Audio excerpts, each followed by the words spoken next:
Bom, então hoje, gente, a gente tem o prazer de receber a doutora Renata.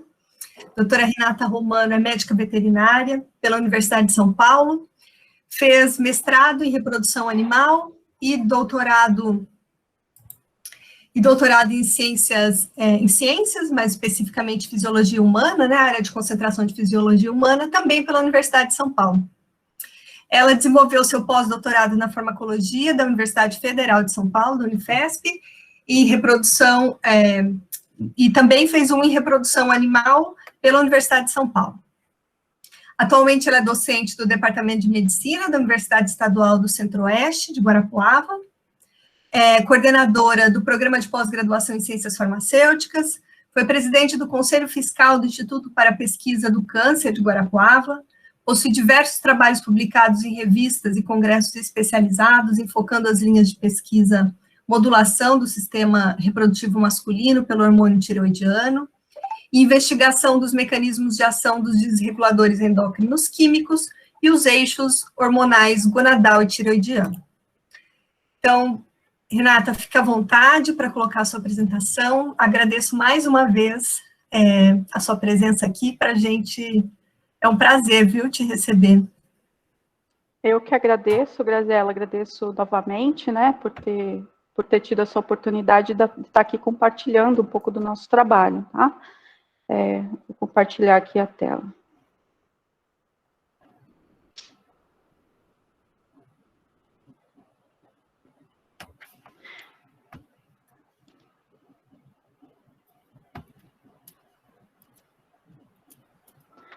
Então, hoje, Não? Ainda não está no modo apresentação. Tá no modo... Não está? Não. Estranho.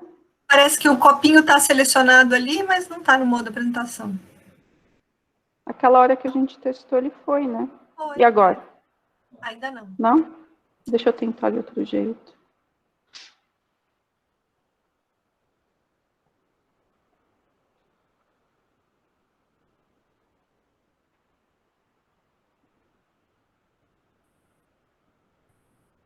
A tela inteira também ele não está indo. Eu não sei, cada dia esse... Cada dia é de um jeito, é um mistério. Eu acho que eu vou fazer... Ele não está funcionando? Vamos ver se assim dá certo.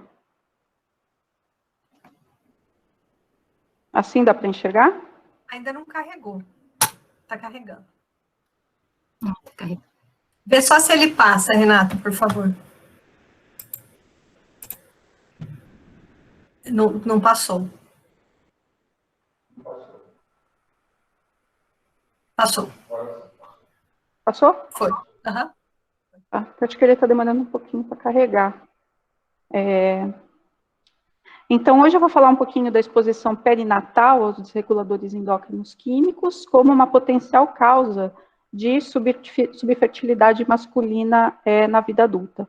Eu fiz um compilado de nossos trabalhos, praticamente desde o começo, que a gente começou a trabalhar, né, com os reguladores endócrinos aqui no laboratório na Unicentro. O nosso objetivo, né, sempre foi avaliar realmente essa relação com a subfertilidade. A gente sabe que a contagem espermática humana ela vem decaindo ao longo das décadas, isso está relacionado com, claro, com o modo de vida, com a industrialização, com a exposição a diferentes compostos químicos, e a nossa preocupação foi jogar um pouco de luz nessa área para tentar elucidar, até para a gente conseguir estabelecer mecanismos para se proteger o indivíduo, né, mecanismos de mitigação. A infertilidade masculina, ela é uma doença que passou de não existir, para quando ela passou a existir, ela já era mais da metade dos problemas de fertilidade conjugal, uma coisa meio esquisita, né? A mulher, ela sempre foi responsável pela concepção, pela manutenção da gestação e pela saúde daquele feto, daquele neonato, né? A mulher, ela sempre carregou uma quantidade muito grande de atribuições com relação à saúde, né, ao desenvolvimento e à própria concepção. demorou muito tempo para começar a se aceitar que a fertilidade, né, que você ter um concepto, você ter um embrião, ele tanto é responsabilidade materna quanto paterna. E que, apesar do homem produzir milhares de espermatozoides, existem condições em que, mesmo tendo muito, nenhum deles é capaz de fertilizar um óvulo. Então, essa é uma condição que a gente conhece há relativamente pouco tempo. Então, você aceitar, né, que o homem ele é responsável pela infertilidade conjugal e, a partir daí, determinar as suas possíveis causas. Então, eu falo que é uma doença que não existia, uma doença que praticamente ela ocorre em uma quantidade muito grande, e nesse mapa é de um artigo publicado no final de 2019, que traz alguma desses dados, né, do quanto que a infertilidade masculina contribui para a infertilidade conjugal. Então, a gente tem dados da América do Sul, então tem grandes dados, tem um grupo grande de pesquisadores nesse artigo, que trazem a avaliação do ser humano, o espermatozoide do ser humano, então a gente tem aqui 52%, mais da metade dos casos de infertilidade conjugal são de origem masculina. Na América do Norte, aqui nos Estados Unidos, principalmente, a gente tem metade. Na Europa Central, 56%. Na Europa, 50%. Variando 37%. É claro que às vezes a gente não tem dados, às vezes, muito fidedignos, né? Depende dos centros participando do levantamento dessas informações. 37% na Ásia, 60% a 70% no Oriente Médio, 43% na África e 40% na Oceania. Então, a gente vê que realmente é uma problemática significativa, e você ignorar o que acontece com esse homem durante a abordagem de uma infertilidade conjugal, ela não é uma estratégia aceita hoje em dia, né? Então, você precisa levar em consideração a saúde masculina. Vou falar mais a respeito dos impactos, da importância de se considerar a saúde masculina para se produzir um espermatozoide. Até o final da apresentação a gente conclui.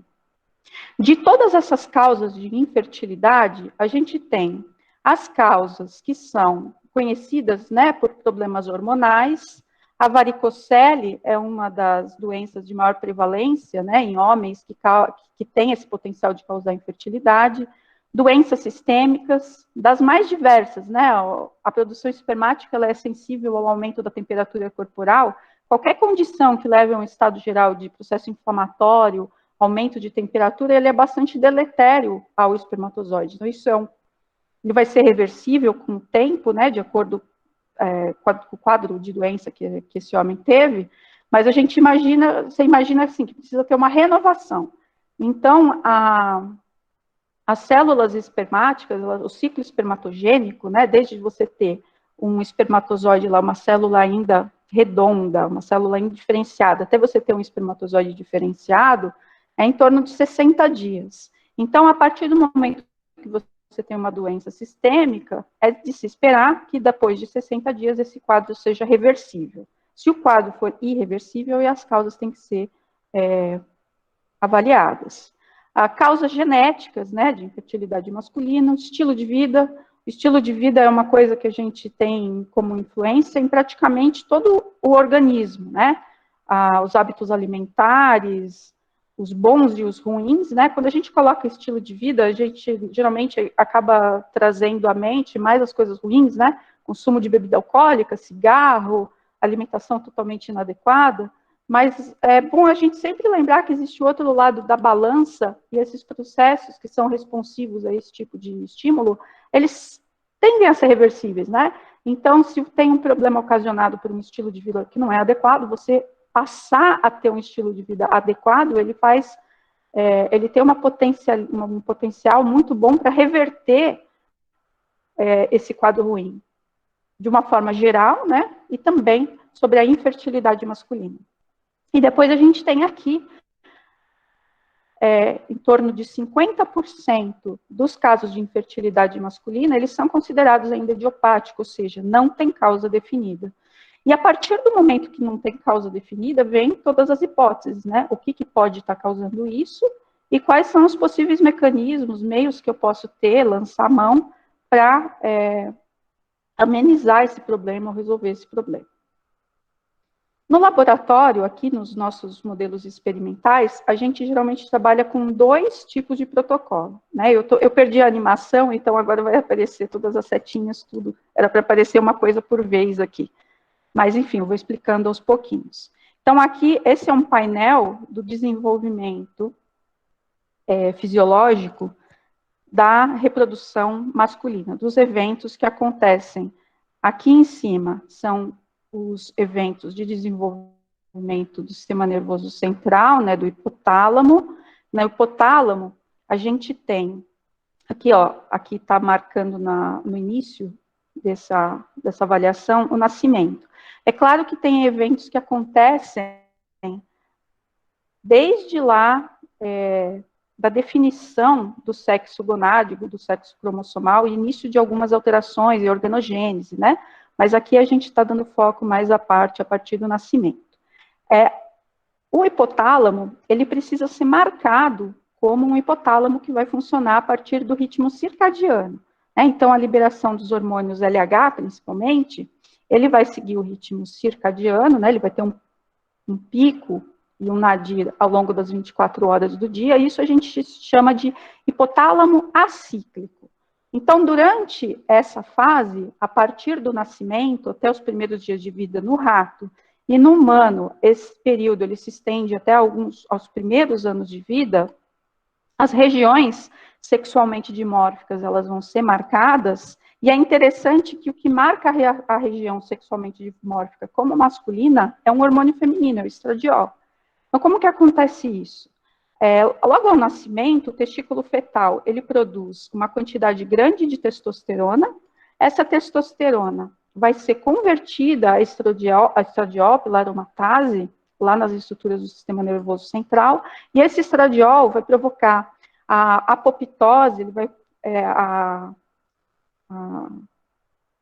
a definição, né, de quais células vão continuar funcionando e quais vão parar de funcionar nesse sistema. Então, dessa forma, ele vai marcar esse indivíduo, do ponto de vista hormonal, como masculino. Além disso, nos roedores, isso já é bastante conhecido, a gente tem o efeito da ninhada, né? Então, a gente tem que ter ninhadas mistas. Quando a gente faz o controle da reprodução no laboratório, é sempre importante a gente manter nas ninhadas, tanto uma prole masculina quanto a prole feminina, porque é importante, tanto para o macho quanto para a fêmea, ter o contato com o irmãozinho e com a irmãzinha. Esse contato e essa diversidade, né, ela faz com que essas regiões também tenham uma marcação importante do ponto de vista comportamental. No roedor, isso é bastante significativo, né? Então, é importante a gente manter machos e fêmeas numa ninhada. Então, o sistema nervoso central, ele vai passar primeiro por uma fase de marcação, né, de imprint. Depois, ele entra num período que ele vai ficar em repouso. A gente tem, logo nesse nascimento, nessa fase perinatal, a gônada masculina produzindo testosterona, mas depois ela vai entrar em repouso e ela só vai voltar a ser ativa no período pré-púbere. Tá? E, da mesma forma, o sistema nervoso central, ele vai ficar em repouso e depois ele só vai ser reativado depois lá para frente para começar, de fato, a terminar o desenvolvimento e a maturação do sistema reprodutor masculino. Nisso a gente tem, né, o hipotálamo liberando seus perfis de GNRH. Deixa eu tirar essa setinha daqui. A hipófise vai responder a esse estímulo através da produção de LH e de FSH.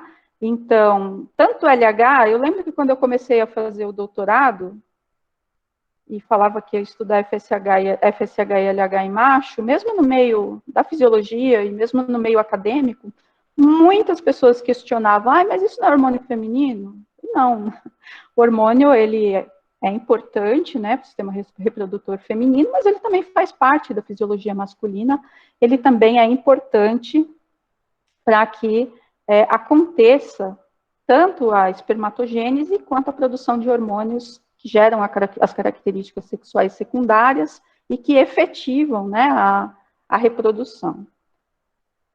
Aqui a gente tem, nessa parte de baixo, a maturação testicular, então a gente tem os vários estágios.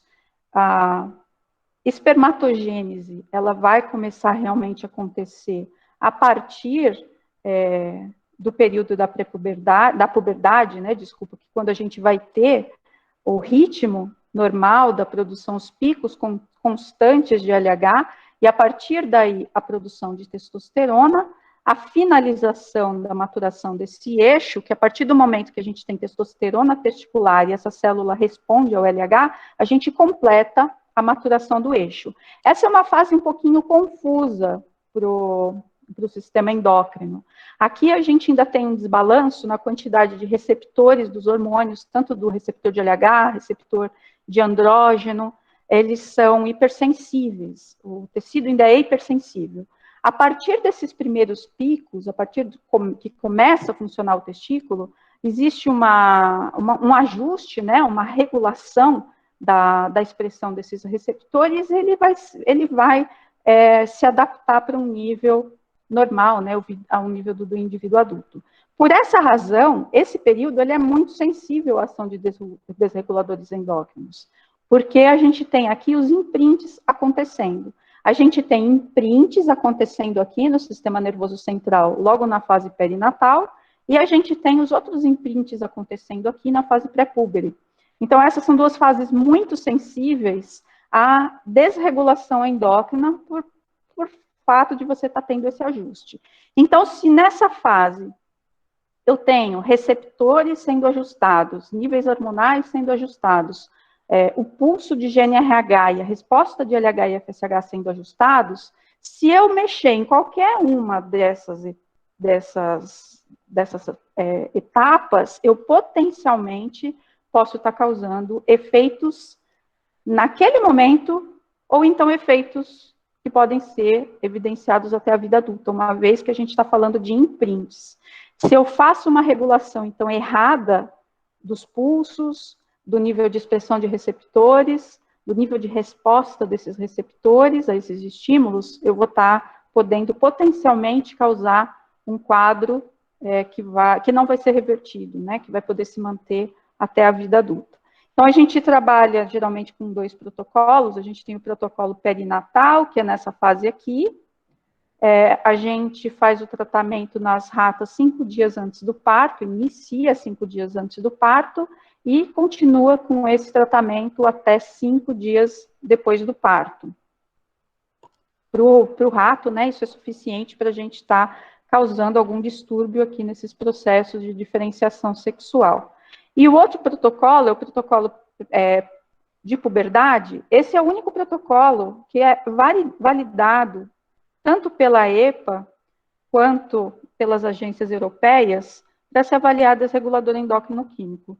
Lá no começo, antes de iniciar, né, tinha algumas pessoas ainda logadas, mas a gente estava falando a respeito da dificuldade de se trabalhar com alguns compostos químicos que são patenteados e que a indústria, na sequência, vem no nosso pescoço querendo questionar, né, a validade dos resultados. Trabalhar com um protocolo validado, ele já te traz muita segurança, porque você trabalha com um N adequado, com um período que é reconhecido.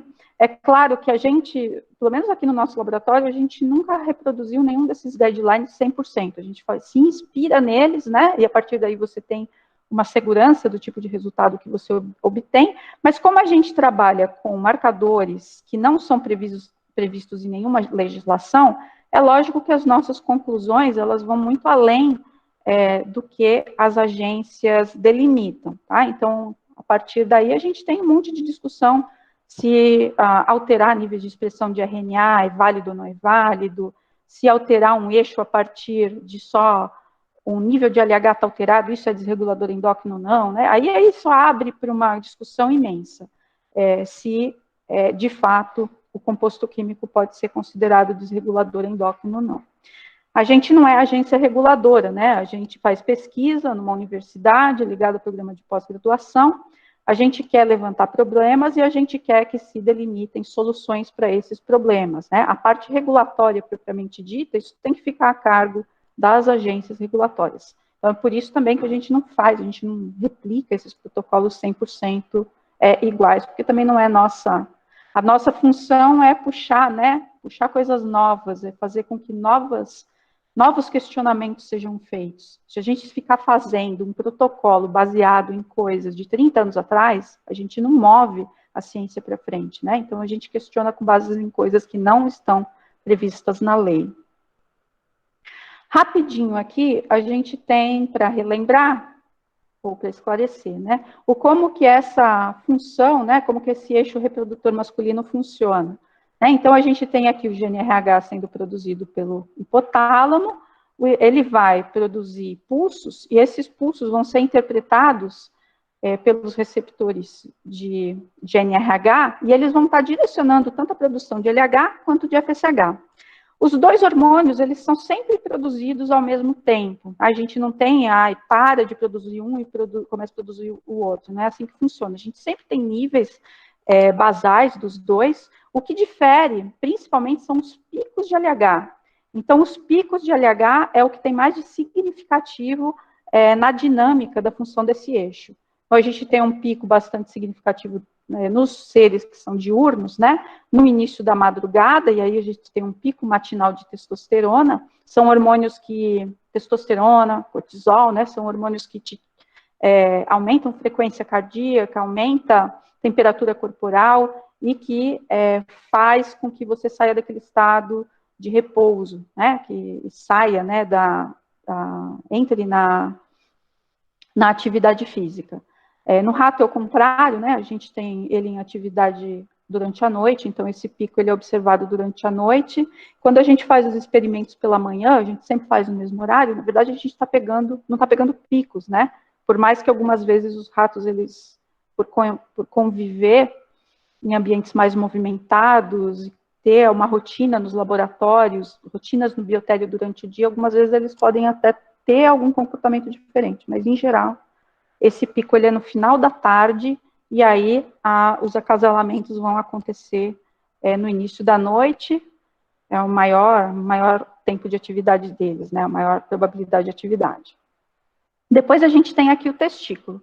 O testículo tem duas células-alvo principal, né, com relação aos hormônios. Primeiro, as células de Leydig, essas células, elas estão próximas a vasos sanguíneos, elas têm os receptores para LH, e uma dos principais produtos que ela produz é produzir testosterona a partir do estímulo do LH hipofisário.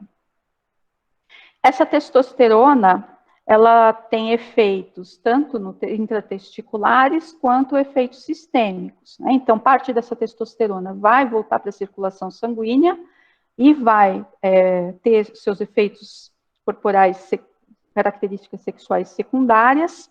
Parte dela vai ter ação na célula de Sertoli, que é o segundo tipo celular bastante importante, né, do testículo. A célula de Sertoli, ela dá sustentação e da nutrição e toda a condição para a gametogênese ocorrer. Então, a gente tem toda a gametogênese acontecendo em íntima relação com a célula de Sertoli. Ela produz fatores, ela dá nutrição e é ela que orquestra que uma espermatogônia se transforme de forma adequada num espermatozoide. Então, todo esse processo é controlado por ela. A testosterona, ela dá o start no processo de espermatogênese. Ela é responsável pela primeira divisão mitótica. A partir dessa primeira divisão mitótica, a testosterona por si só, ela já não é mais tão importante no processo. E aí ela tem duas possibilidades aqui.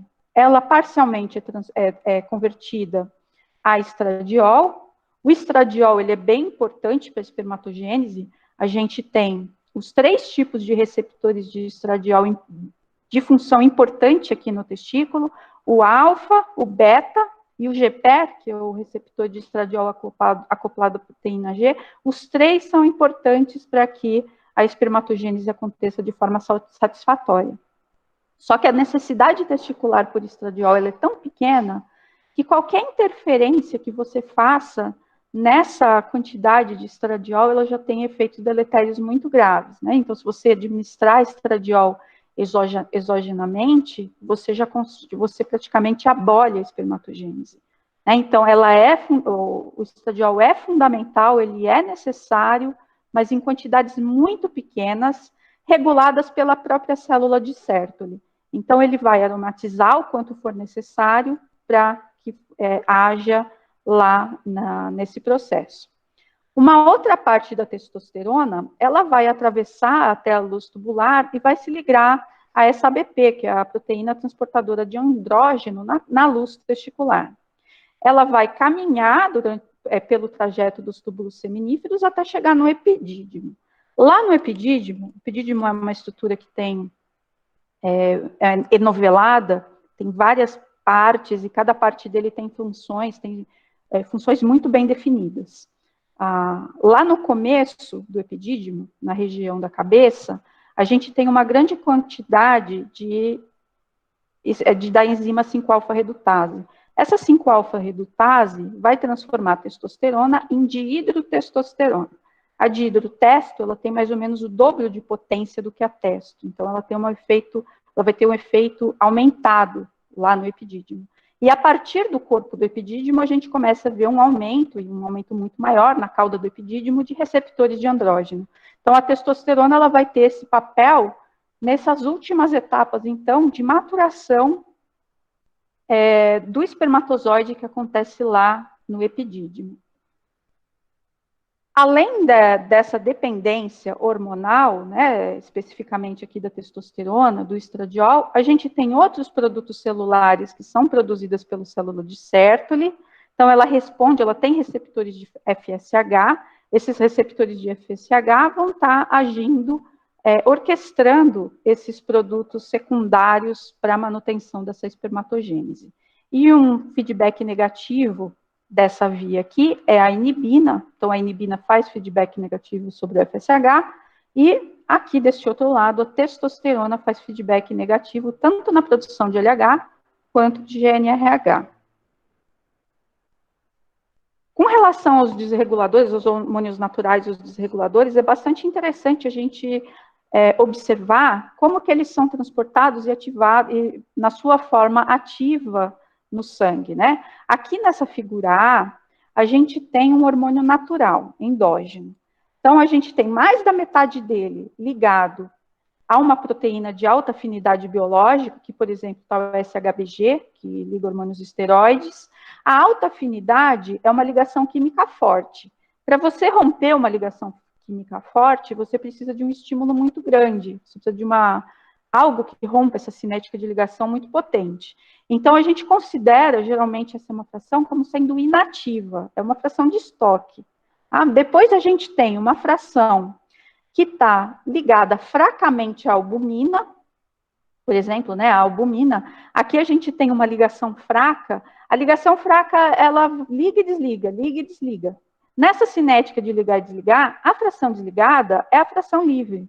E para os hormônios esteroides, que eles são carreados na circulação sanguínea ligados a proteínas transportadores, essa para a gente é a fração ativa. Então, considerando um hormônio natural, a gente tem uma pequena porção somente ativo, somente livre para ser ativo.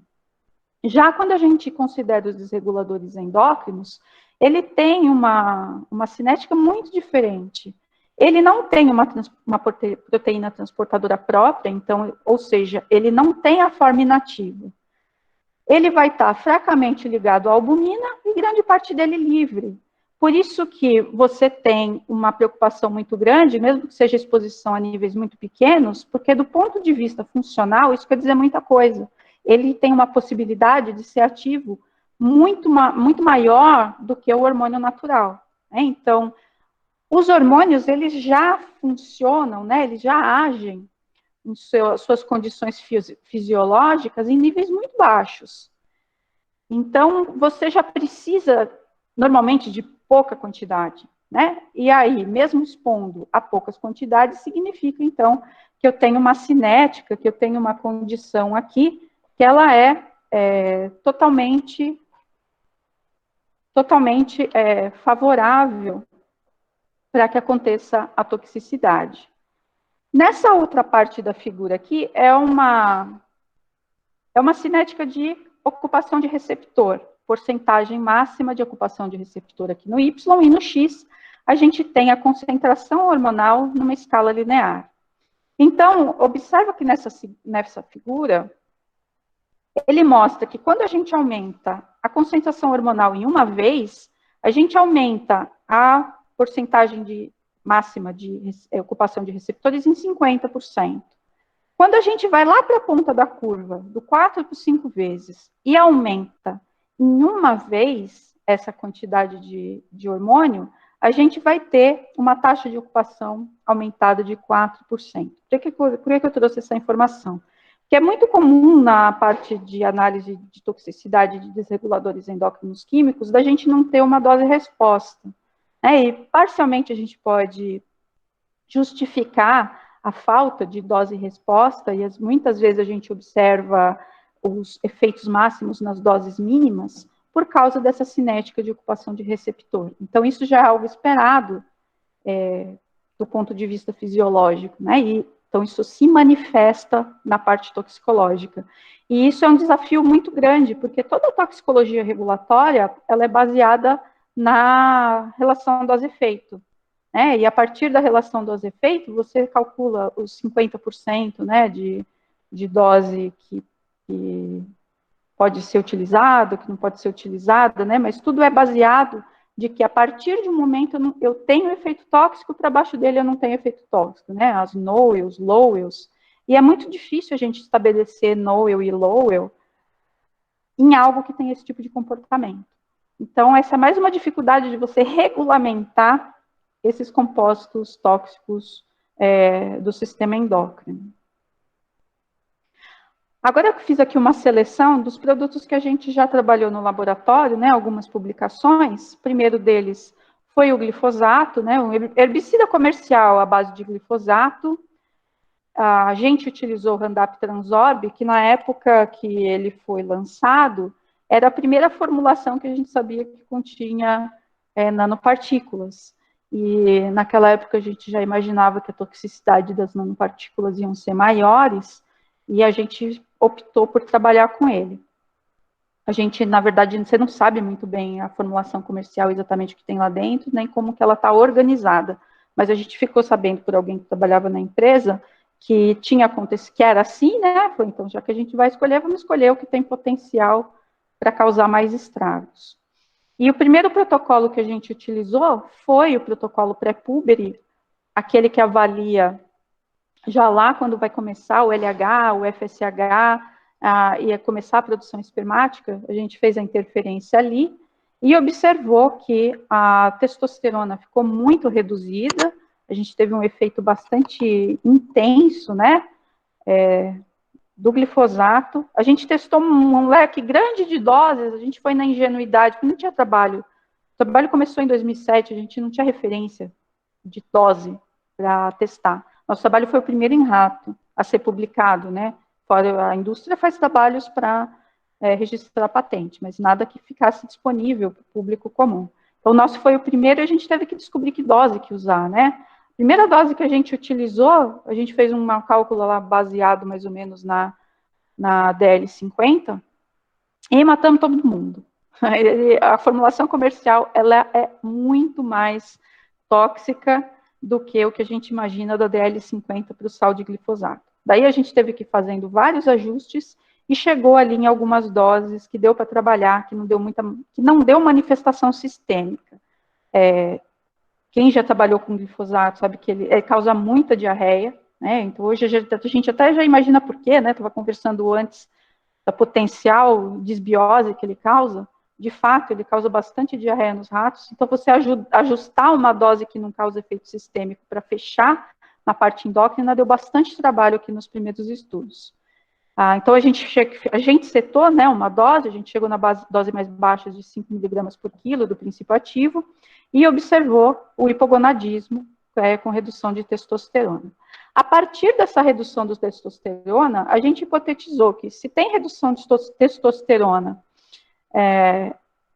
que ele causa, né, essa desregulação, como que poderia ser o efeito da redução da testosterona nessa prole masculina se ela for submetida durante a fase de diferenciação sexual hipotalâmica? Daí foi o que a gente fez na sequência. A gente utilizou a dose mais baixa, que causou desregulação endócrina, que foi os 5 miligramas por quilo. Todas as doses causaram desregulação endócrina naquele nosso estudo. A gente nunca, até hoje, conseguiu uma NOEL. Nunca, do glifosato. A gente vai fazer outro estudo e vai baixar mais a dose, talvez a gente consiga. Mas a gente, até hoje, não achou uma NOEL. Aí, quando a gente tratou essas fêmeas aqui nesse outro estudo, a gente observou que na prole masculina aconteceu algo meio estranho. Hipergonadismo hipergonadotrófico.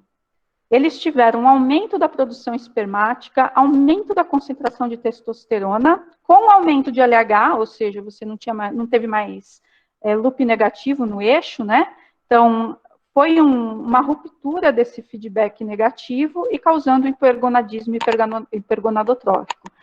A gente não tinha informações, né, ainda não tem, se esse efeito ele foi causado pelo toxicante propriamente dito, ou se isso é efeito de você abolir ou prejudicar a masculinização do hipotálamo naquela época, né, naquele período. Faz uns 2, 3 anos, né, eu avaliei esse perfil toxicológico, né, daquela época, desses 2 trabalhos anteriores, né, a publicação em 2010, 2012, a gente não repetiu mais os experimentos e começou a fazer estudos com material que já estava guardado no freezer. Mas, mesmo assim, os trabalhos eles tiveram muita repercussão e acabou que a gente foi convidado, né, eu acabei revisando o perfil toxicológico do glifosato ainda 2 vezes, o inteiro teor e a parte dele do câncer. Esse perfil ele é do sal de glifosato, né? Então é meio frustrante porque você acaba ficando muito limitado aos estudos com sal de glifosato. Então, por mais que os estudos com o produto comercial eles estão lá piscando vermelho e uma sirene tocando o tempo todo, é frustrante porque o sal de glifosato realmente ele não é tão tóxico assim. Realmente tem um limite de segurança alto. Só que a legislação do Brasil, dos Estados Unidos, da Europa, de qualquer lugar, não compreende o produto comercial como alvo de toxicidade. A empresa ela só tem que registrar o princípio ativo. E o princípio ativo é aquilo que está em maior quantidade. Todas as consequências que a gente sabe de sinergismo, antagonismo, potenciação, é absolutamente ignorado nesse processo de registro de um produto comercial.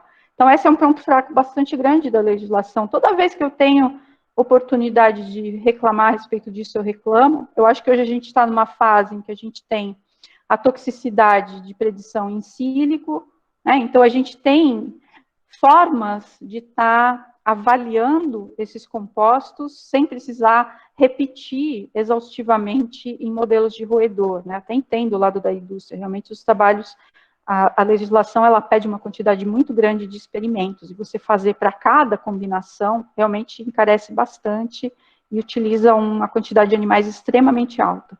Só que a gente tem que evoluir, né? A gente tem que evoluir. A gente tem predição in sílico, a gente tem culturas in vitro, a gente tem aqueles modelos de toxicidade em desenvolvimento que te usa nanosensores. Então, assim, a ciência tem que andar para frente. Então, a partir do momento que o produto comercial é que é o problema, a gente tem que buscar também ferramentas para se melhorar esse problema. Um outro produto que a gente estudou bastante, a gente ainda estuda, né, são as nanopartículas de prata. Elas estão presentes em todos os... Tinha mais coisa aqui atrás. Ela está presente numa quantidade muito grande de produtos que a gente utiliza. O seu uso mais comum era em filtro de água, né? Hoje a gente ainda tem esses filtros de água com nanoprata, mas artefatos de uso médico e outros usos, como roupas, escova de dente, produtos de higiene pessoal, desodorante, pasta de dente, como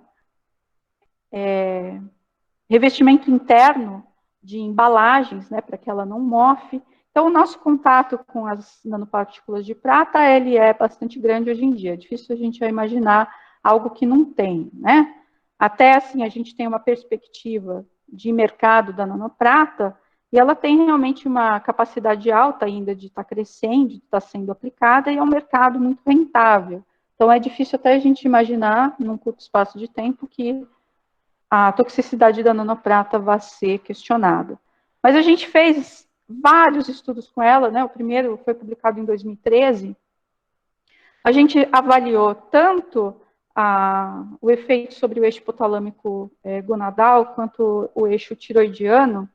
Começamos com uma dose que a gente achava que era mais ou menos, né, 50 a 30 microgramas por quilo, fomos descendo até 1,875 microgramas por quilo, e esse é mais um que a gente não tem NOEL. A gente não conseguiu estabelecer NOEL para nanoprata, a gente observou algum grau de toxicidade em todas as doses que a gente usou até hoje, né, tanto do sistema reprodutor, também no sistema tiroidiano. Depois a gente tem os plastificantes, né, principalmente aqui o bisfenol A, que a gente ainda trabalha com ele. A gente achava que em 2021 já não existiria mais bisfenol A no mundo, né, muito enganado, ainda existe, né. O bisfenol A agora foi substituído por outras letras, bisfenol S, bisfenol M, bisfenol L, mas ele tem uma toxicidade alta também. Então, ele também é presente de uma forma bastante diversa, né? É um potencial contaminante de águas hoje, né? Hoje a água de oceano, é muito comum ter microplástico. Esse é um trabalho no ano passado que encontrou microplástico em placenta. Até o título do trabalho de um grupo italiano, eles chamaram de plasticenta. Uma quantidade enorme de plástico na placenta, certo? Então, assim, como que isso vai ser interpretado por aquele feto? Non-self, vai causar alergia? Enfim, chegou na placenta, né? É um problema realmente de contaminação ambiental significativo. A gente fez alguns estudos com eles, né? E a gente observou que tanto você, ao utilizar de forma direta em doses muito baixas, você faz um rearranjo todo desse eixo, quanto tratar a mãe, você observa o efeito na prole masculina de alterações dessa espermatogênese. Né? Então, esse é um efeito que ele vai se manter na prole. A gente teve os trabalhos que a gente terminou agora as publicações com acrilamida, né? Acrilamida é um composto que eu achava que eu só usava lá para fazer o Western blot. Acrilamida, bisacrilamida, muito pelo contrário, a gente come acrilamida. A acrilamida, ela é formada a partir da reação, a reação de Maillard, quando você aquece carboidrato na presença de aminoácido, ele forma acrilamida. Então, é comum nos pães, coisas tostado, né? Esses alimentos que estão colocados aqui têm alta quantidade. O café também tem alta quantidade de acrilamida. Então, é um composto que a gente acaba estando exposto, dependendo do grau de consumo que você tem desses alimentos. A gente observou, essa é uma revisão, né? A acrilamida, essa revisão na revista Food Chemistry, ela teve um interesse muito grande. Eu recebi muito e-mail de pediatra, muito preocupado com isso. Foi bem interessante o alcance que essa revista Food Chemistry teve, de uma forma meio geral, assim, de público. A gente fez também um trabalho com a parte de fertilidade, e é interessante que aqui na fertilidade, a gente observou, na dose mais baixa, que a parte hormonal ela não estava desregulada, mas a gente teve ativação do sistema inflamatório no testículo. Então, não é só a parte endócrina propriamente dita, né? A gente tem outros componentes que estão ali naquela célula e que precisam ser considerados também, que também produzem efeitos deletérios. Dando sequência aqui à nossa lógica, né, do trabalho do laboratório, a gente uniu tanto essa parte de desregulador com a parte de controle do eixo, e uma conversa que veio desde o meu doutorado foi a regulação do eixo hipotalâmico hipofisário testicular masculino com o hormônio tiroidiano. Então, a gente tem algumas publicações que estão listadas aqui, que são do meu doutorado, e outras, né, essas 3 últimas aqui, ou as 2 últimas, desculpa, são estudos que a gente fez aqui na Unicentro mesmo. É onde eu quero chegar. Eu quero chegar aqui. Quando a gente tem alteração reprodutiva, geralmente a gente tem alteração de tiroidiana junto. Esses efeitos, eles podem ser causados porque o toxicante age nos dois eixos separadamente, ou a gente pode ter uma potenciação de efeito, já que do ponto de vista fisiológico, os dois eixos interagem.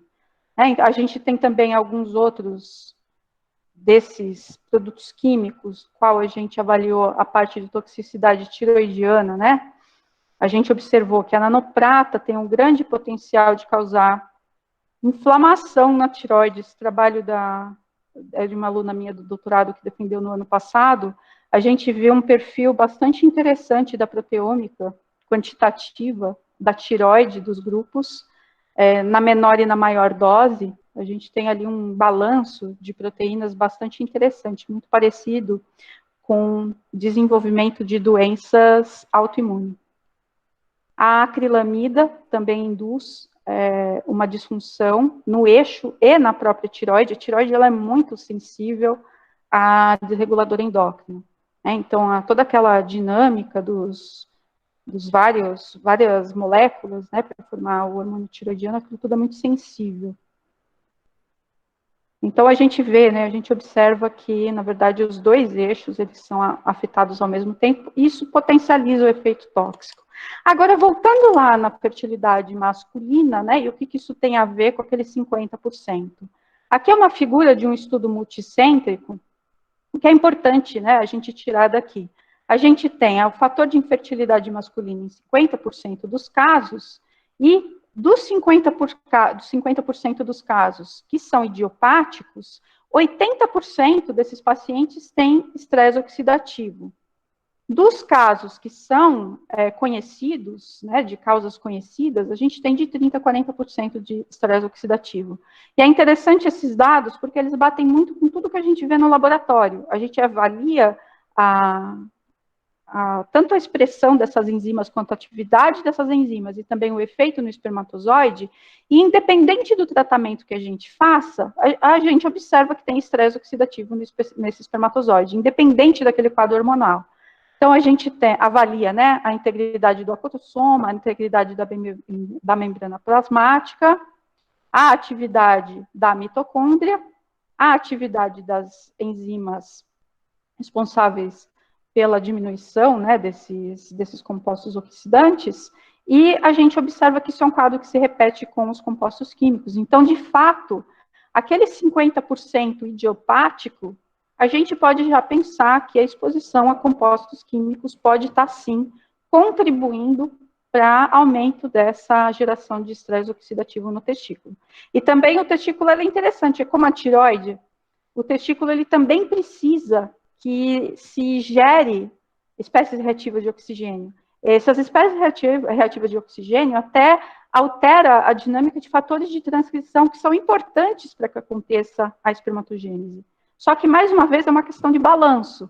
Você tem a geração, mas você tem que ter a remoção funcionando em um equilíbrio bastante fino. Se você tem um excesso de produção ou uma deficiência na sua remoção, você vai entrar em desequilíbrio e vai gerar o estresse oxidativo.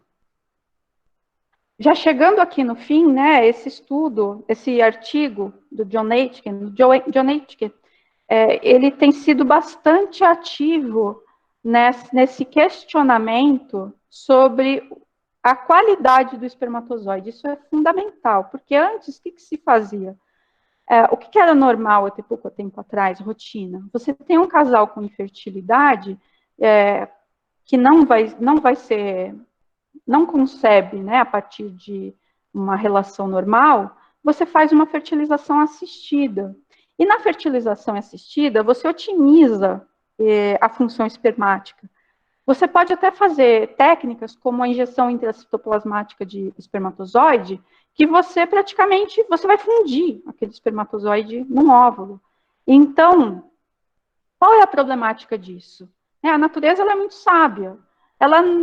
Você não vai ter se reproduzindo um espermatozoide que está danificado. Pensa, né, um espermatozoide sendo gerado num ambiente de estresse oxidativo, existe a possibilidade dele ter seu DNA alterado, né? A gente tem lá uma célula em mitose. Pensa, célula em mitose, a cromatina está totalmente frouxa para que a mitose aconteça. Até ela ser totalmente compactada para ter um espermatozoide maduro, isso é todo um processo. Então, durante esse processo, ela vai estar vulnerável a sofrer algum tipo de lesão. Então, você utilizar o espermatozoide de um homem infértil, né, ou subfértil, sem ter a devida preocupação de controle de qualidade, é algo que pode ser arriscado. Né? Então, essa not of sperm is sacred, porque realmente, de fato, né, o que fazer com esse paciente masculino? Essa é a questão. A gente tem algumas doenças conhecidas, né? A gente tem várias doenças genéticas, eu não trouxe elas listadas aqui, eu não me lembro as doenças de cor, mas tem uma série de doenças genéticas que são conhecidas por tecidos que são transportadas, né, que são carreadas pelo espermatozoide. Condições neurológicas complexas associadas ao espermatozoide, doenças metabólicas, câncer, aborto. Né? Então, se a gente tem um aborto, essa gestação foi interrompida, fim do problema, né? Mas quando a gestação ela vai chegar a termo e gerar uma criança, que a gente tem a continuidade desse problema, né? Recentemente, a gente tem algumas propostas de intervenção, uso de antioxidante. No Brasil, a gente ainda não tem o antioxidante já disponível para uso, mas nos Estados Unidos e na Europa a gente tem antioxidantes específicos para homem nessa situação, e alterar, né, alterar aqueles fatores que você conhece que são deletérios. Mas o que é importante que a gente tem de mudança de história aqui é que hoje a gente sabe que o homem precisa ter sua saúde testicular avaliada, que você não vai passar batido simplesmente por uma contagem espermática baixa, ou por uma pessoa que tenha uma contagem espermática satisfatória, mas que não tenha sucesso de fertilidade natural. Então, isso é uma coisa que precisa ser analisada, porque vai ter efeito na prole. Né?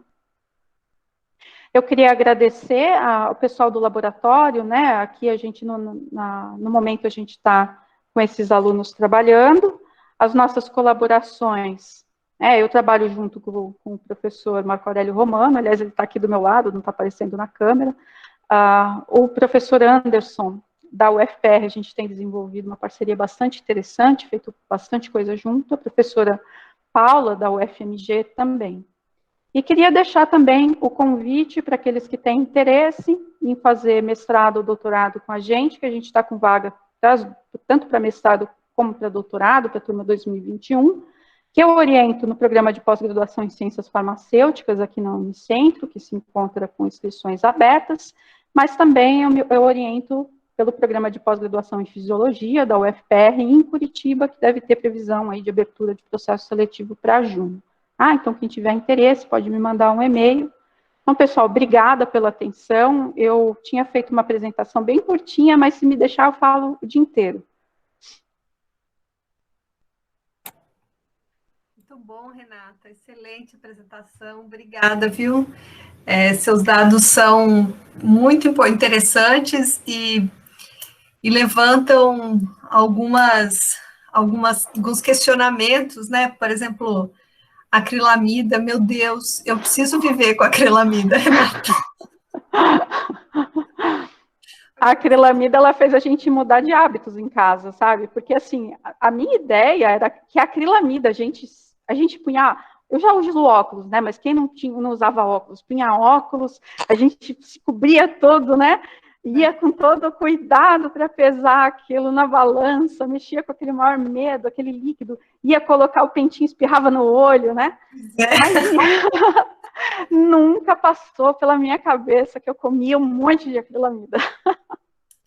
Olha, se eu tiver que escolher, se eu tiver que escolher um, vai ter que ser ele, viu, Renato? Porque sem café e sem pão, não há vida, né?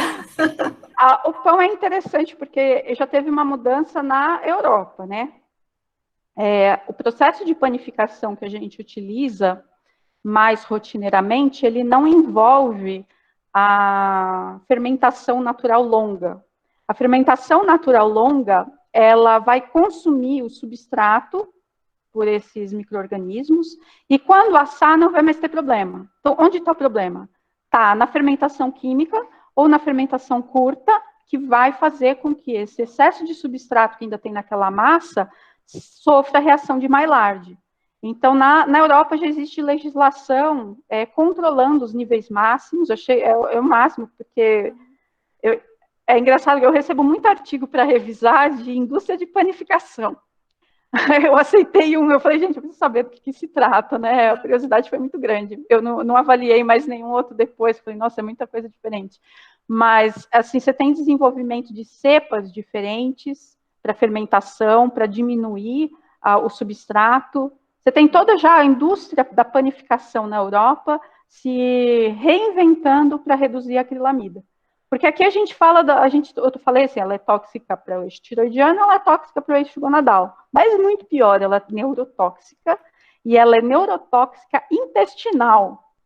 Ou seja, ela pode estar relacionada com manifestação de doenças neurodegenerativas, se a gente for, né, extrapolar. Né, é um composto muito interessante, muito preocupante. Algumas doenças como a doença de Parkinson, né, que tem as primeiras manifestações no trato digestório, né, muito antes de qualquer outra manifestação, muito, muito interessante mesmo, Renata. Temos inscritos para, não estou vendo as mãozinhas, mas tem um comentário do Egberto. Egberto, você quer fazer a sua pergunta? Acho que ele não está nos ouvindo. O Egberto te parabeniza pela apresentação, Renata, e pergunta, como veterinária, o que você acha dos trabalhos de campo em que se estude a reprodução tanto dos animais selvagens quanto dos domesticados? Quanto os domesticados são afetados pelos desreguladores endócrinos? Quer ver o papel dos desreguladores nos animais? É uma pergunta interessante. Eu não tenho muito contato com esses trabalhos desses animais de vida livre e os animais de cativeiro. Mas uma coisa que me marcou, eu estava até outro dia conversando com o Marco, que eu lembrei de uns animais que eu fui lá no zoológico, colher o epidídimo, mas na verdade já nem tinha mais epidídimo. Dois irmãos, cachorro do mato vinagre, e os dois tiveram câncer testicular. Eu não me lembro exatamente o subtipo. Aí, o que ia castrar, né? O que fazer com aquele testículo? Vamos lá colher o epidídimo. Naquela época eu estava num laboratório que só trabalhava com epidídimo, vamos lá, né? Chegou lá, não deu nada, eu colhi o epidídimo, mas só tinha tecido fibroso. E eu me lembro que naquela época já tinha uma preocupação bastante grande com a alta incidência de neoplasias nos animais do zoológico. Então, você pode pensar que eles são mais sensíveis, ou também você pode pensar que eles estão tendo um prolongamento da sua vida, e isso torna eles mais sensíveis a manifestar neoplasias. De vida livre, eu não tenho base para te dizer que sim ou que não, mas você imagina que é seleção natural, né? É seleção natural. Aqui, a gente mora numa região agrícola, né? E o que a gente ouve os produtores falando é que depois que eles implantaram um plantio direto, que envolve o uso do glifosato, o número de animais selvagens aumentou. Aí você pensa, umas contas bem estranhas, né? Ninguém contou essa população, eles disseram que eles estão avistando mais. Só que o plantio direto, ele fez a agricultura avançar muito mais nas áreas de reserva, porque você não precisa mais fazer curva. Hoje, você não tem, aqui no Paraná, é um problema sério, que você não tem mais nem manutenção de nascente, né? Isso é uma coisa que está começando a voltar agora, porque eles descobriram que eles precisam de água para a agricultura. Né? Então, eles estão voltando a se preocupar. Mas eu já acredito que esses animais mais avistados sejam porque a área deles provavelmente deve estar mais comprometida. Agora, o que age no ser humano... Bem, eu não falo do ser humano, eu falo do rato. Você observar um efeito tóxico no rato, que tem um testículo altamente eficiente, que produz, toneladas de espermatozoide. Você ter o sistema reprodutor de um rato sendo afetado, você pensa que o resto tudo está muito pior. Está muito pior. É o que eu acho que está afetando, provavelmente está afetando a função reprodutiva, a função tiroidiana, comportamento. A gente, de fato, tem avistado mais, mas eu acho que é porque essa pressão está muito alta. A pressão neles está muito alta e eles estão tendo que ir para a cidade. O que nos preocupa muito mais em épocas de pandemia, né? Outro dia tinha uns 2 pássaros em casa, eu falei, nossa, que pássaros bonitos. Mas aí caiu a ficha, eu falei, o que esse pássaro está fazendo aqui em casa, né? Você já fica pensando, que tipo de micro-organismo que ele pode estar trazendo, vai defecar no nosso quintal, vai embora, né? Show daqui, pássaro. Então, assim, tem uma pressão muito grande, nessa época, especialmente, que a gente está vivendo, né? Esses desequilíbrios epidemiológicos, eu acho que fica mais grave ainda. Sem dúvida, né, Bi? O fato de avistar mais um animal não é porque você aumentou a população, né? Na verdade, faz mais sentido a outra opção. Teria que contar, ninguém contou.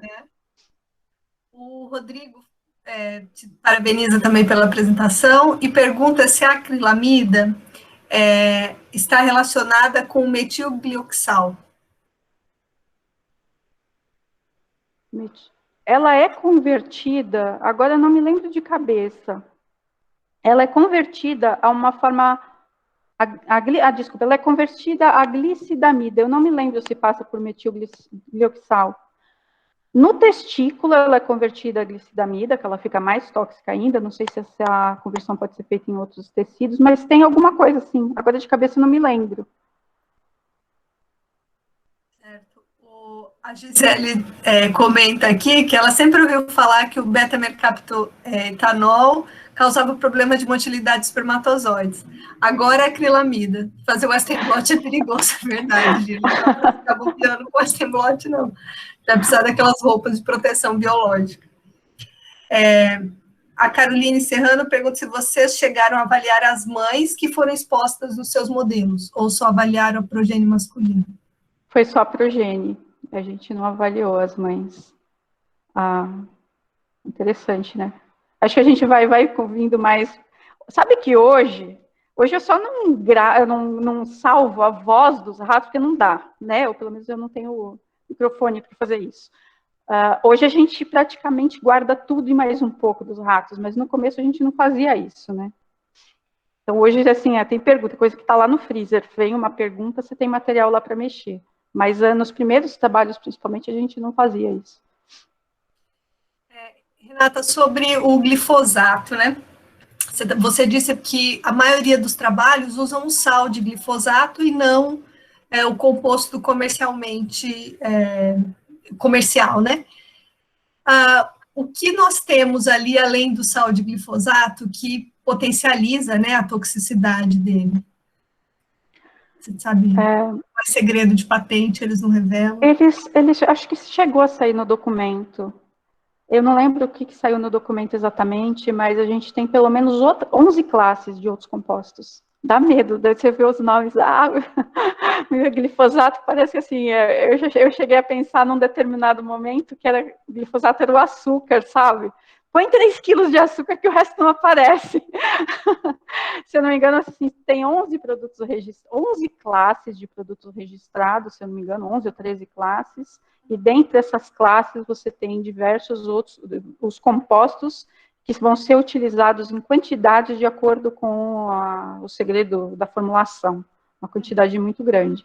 Mas, assim, esses são os trabalhos que vão para a legislação, né, e alguns trabalhos científicos usam sal também, mas a gente, né, o pessoal da academia usa bastante formulação comercial, né, acaba tomando bastante crítica por conta disso, mas é a formulação comercial que vai para o ambiente, né, ninguém coloca outro composto, né, você não compra sal de glifosato na Sigma e põe na lavoura, eu uso produto comercial, né, então é interessante. Eu acho que lá no documento tem o que vai, eu acho que tem. Eu lembro que tem bastante coisa escrita lá interessante, né? Foi bem aberto, né? Foi um processo bem... Foi bem legal fazer. Eu achei que fosse ser mais completo, mais complicado, mas veio muito trabalho que na época, para a gente ler, né? Para eu ler, muito trabalho que na época era fechado, e aí depois eu vi que eles mantiveram os links na versão final, então passou para o público geral consultar. Eu achei que foi bastante válido, assim, bem interessante, processo interessante, embora demorado de acontecer, né? Demorou, quanto? 20 anos, né, para ter o primeiro perfil. Mas o importante é que agora as pessoas têm oportunidade, né, de saber o que vem junto com o alimento, né, o que está contaminando os lençóis freáticos, né, coisas desse gênero, né. A professora Daniela Gerardin, aqui da UEL, perguntou se você avalia o comportamento sexual dos animais. A gente avaliava antes, agora a gente não tem mais feito esses experimentos, mas de glifosato a gente avaliou. Apesar deles terem a testosterona aumentada, eles ficavam... Aquele teste de preferência por parceiro, que coloca naquela arena circular, e aí tem a fêmea em cio e o macho em opostos, esses machos eles ficavam lá na zona neutra, ou no máximo na primeira zona ali, eles não procuravam nem o macho nem a fêmea. E apesar da testosterona alta, ou seja, alguma outra coisa ali está acontecendo também, né? E o comportamento materno também não... Comportamento materno a gente não avaliou. Não. Uma coisa que a gente observa, né? Mas aí teria que delinear um experimento para isso. Eu acho que assim, à medida que os trabalhos eles vão ganhando consistência, a gente vai pensando em mais hipóteses. Mas quando a gente trata as fêmeas, é muito comum a gente ter uma dificuldade absurda de fazer diferenciação sexual dos neonatos, né? Já não é fácil fazer diferenciação sexual de neonato. Mas aí, se você tiver uma gama maior de distância ano-genital, aí a coisa já fica mais complicada, né? E a gente observa, né, que nos produtos, não estou falando do glifosato especificamente, estou falando que quando a gente interfere, a gente tem mais dificuldade de fazer a diferença de sexo, né? Então, ou seja, tem mais coisas ali que dá para ser explorada. É um mercado aberto, né? Acho que a gente não cansa de pensar em novos experimentos. O Daniel Badawi está te parabenizando, parabéns pela excelente palestra. Obrigada. Uma abordagem e dados muito interessantes. Orgulho de ser veterinário. Obrigada. Bom, gente, temos mais perguntas? Os resultados de nanopartículas de prata também, Renata, vocês também avaliaram apenas na progênie masculina, né? E vocês têm alguma informação sobre a progênie feminina? Não, a gente até hoje só fez trabalhos com macho, né? Teria que repensar, eu acho que a fêmea é um outro desafio, né? A gente nunca misturou esses experimentos de macho e fêmea de forma simultânea, a gente tem um espaço até meio reduzido para trabalhar com animais na instituição, então a gente nunca trabalhou com os dois. Precisa ser pensado, né? A prata, eu não sei quanto que está o custo hoje, mas na época que a gente fez o último experimento, tinha saído R$170 por rato. Então, eu imagino que hoje está muito mais que isso, né? A gente está pegando $1 a 2, né? Imagina esse dólar a 6, para quanto não vai por rato. Como a gente faz o experimento e guarda muito material, guarda praticamente tudo, então a gente acaba gerando trabalho, gerando novas teses de material que já experimento mais, que já tinha sido feito, né? Então, novas perguntas para a nanoprata a gente não incorporou. A única coisa que a gente fez foi ficar descendo a dose, né? Até por uma questão de custo, fica bem interessante descer a dose para ver se achava NOEL e não acha NOEL nenhuma, né? Então, para esse delineamento, a única coisa que a gente fez foi isso, descer a dose. Aqui na universidade, a gente tem um grupo da microbiologia que trabalha com o desenvolvimento de alguns antibacterianos que usam a nanopartícula de prata, né? É excepcional a prata, porque ela é bactericida, né? Aliás, bactericida, fungicida, ela é excelente. O problema que eu vejo da nanoprata é essa incorporação genérica, né? Tá dentro da embalagem, tá. A gente tem estudos mostrando que ela migra da escova de dente da criança, né? E isso propicia uma ingestão diária de X lá, nanogramas de prata por uma criança. E prata é um metal, né? O metal ele vai ser acumulado, né? Então, se você já começa a ingerir metal logo que você começa a usar uma escova de dente, ou que você começa a usar um copinho, um pratinho, isso ao longo da sua vida pode ter efeitos deletérios significativos. Se a questão da prata fosse somente como antimicrobiano, eu acho que a gente não teria problema, né? Isso vai ser utilizado num momento específico, né? Uma dose controlada. O problema maior realmente é esse uso indiscriminado. Nos produtos de higiene pessoal, né, principalmente, né? Roupa de academia, né, que não mofa, que não embolora, tudo cheio de prata. Uhum. Gente, temos mais perguntas?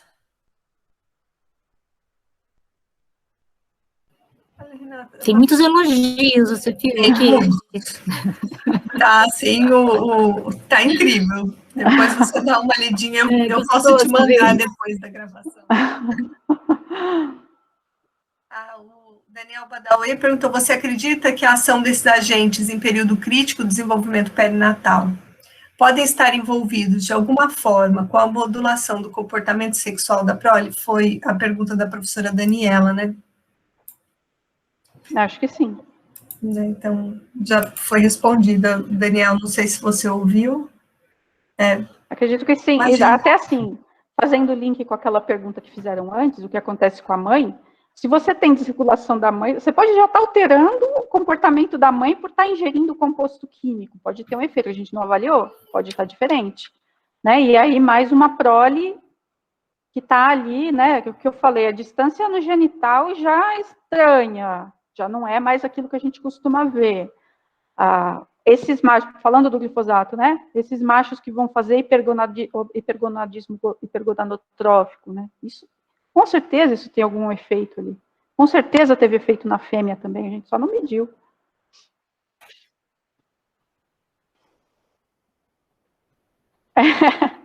O gato da Patrícia quer fazer uma pergunta.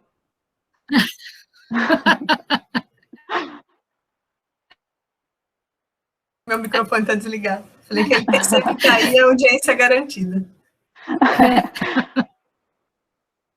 Então, gente, se não temos mais perguntas, eu acho que a gente poderia fazer a nossa foto.